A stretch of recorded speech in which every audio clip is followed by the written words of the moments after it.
Welcome to day 6 of the Impact Challenge.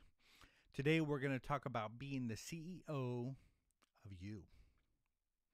And so if we treat our lives like a business, then we understand that we are the CEO. And there's no other employee in this business, it's just simply you.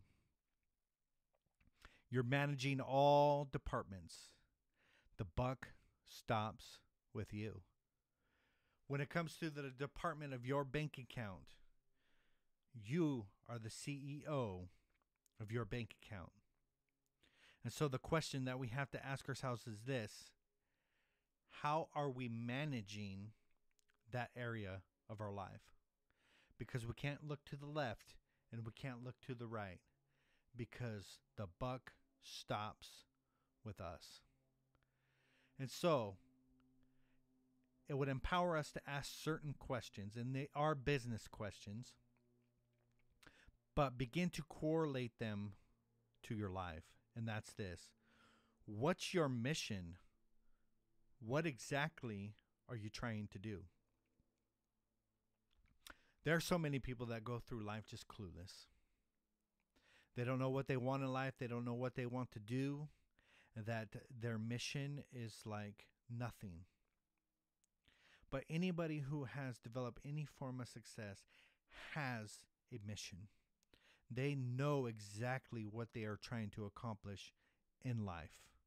And so yesterday was supposed to lead you up to today.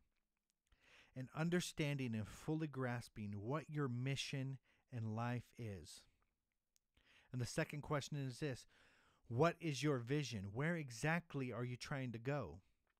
Now that you fully understand what you want to do, where do you see yourself in the future? Where do you believe that you can go? There's not a successful company in the world that hasn't mastered the mission statement, that hasn't developed a full vision statement of their 5 to 10 to 20-year plan. But when it comes to our life, we think that it's all just going to fall in place. And we don't understand that we have to have a personal mission, and that we have to have a personal vision, that we see where we can be 5 to 10 years down the road. What are your company values? You know, many companies, they have them posted on the wall. Do you have values on which you run your personal Me Incorporated business on? What standards of performance do you have? We've never actually thought of this before.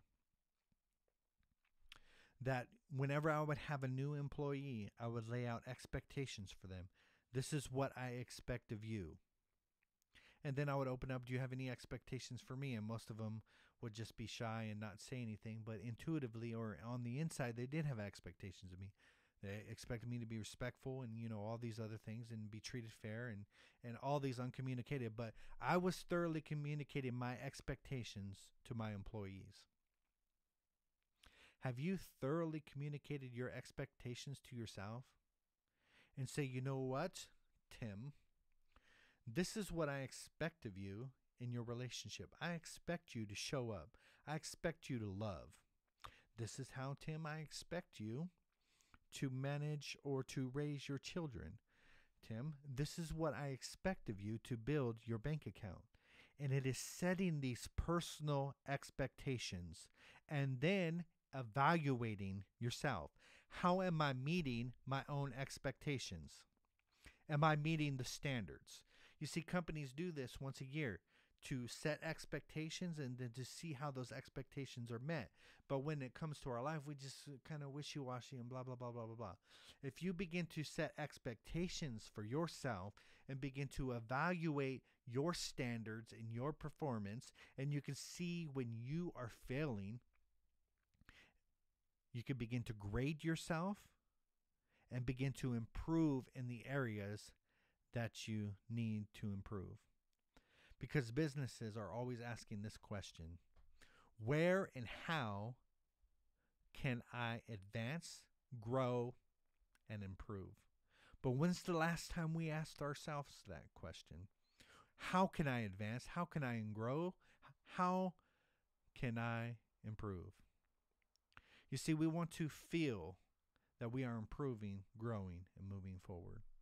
You see, companies ask these questions all the time, but today is the time to ask ourselves, how are we managing Me Incorporated? Because I am the CEO and the buck stops with me.